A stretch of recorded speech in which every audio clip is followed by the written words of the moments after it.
Justice and mercy is really important for the church because it allows us to really begin the process of doing what God calls us in the scriptures, to make right those things that are wrong, because the Lord has come to make the crooked places straight. And he has really called us into a space in order that we might help and reach out to those who are in need, those who are poor, those who are widows and orphans and the fatherless, and be able to provide that righteousness that has rectifying justice included in it. And it's really important for the church to be bringing that along. We primarily serve the community in the city of Philadelphia, and so there's a lot of at-risk youth there, young people in the kindergarten to sixth grade. We serve them in terms of bringing after-school program to them and helping them with life lessons, as well as being able to help them to know Christ and to bring families together and to love the Lord and to love one another. I love to really see transformation in the lives of people. I know that I grew up not going to church, not knowing or having an experience of being with God, and it was really important for me to understand that God can take one individual and one family and one generation of faithful people, but we have to go and seek and find those individuals whom God is looking for. And it inspires me to know that they're out there and that he gives us opportunity to see them and to bring them home to Christ.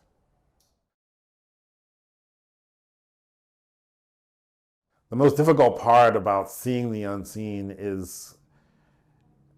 all of the institutional and systematic ways in which we are unable to go beyond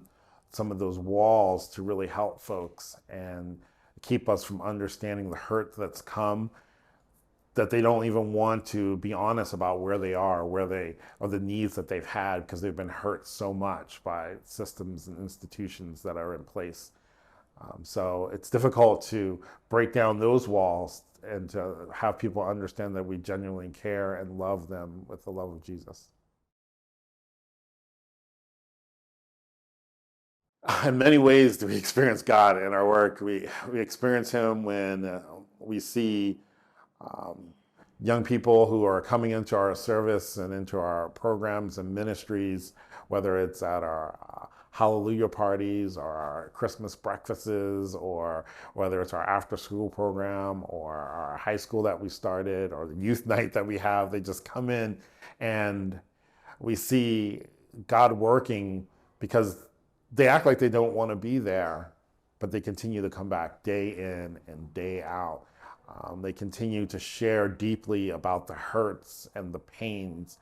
and they know that the church is a safe place, and that I see God working in them and changing their hearts to have a love for him. And we see how the gospel is impacting them and their desire to, through trust relationships, to come on and go away with us to church camps and all kinds of other experiences.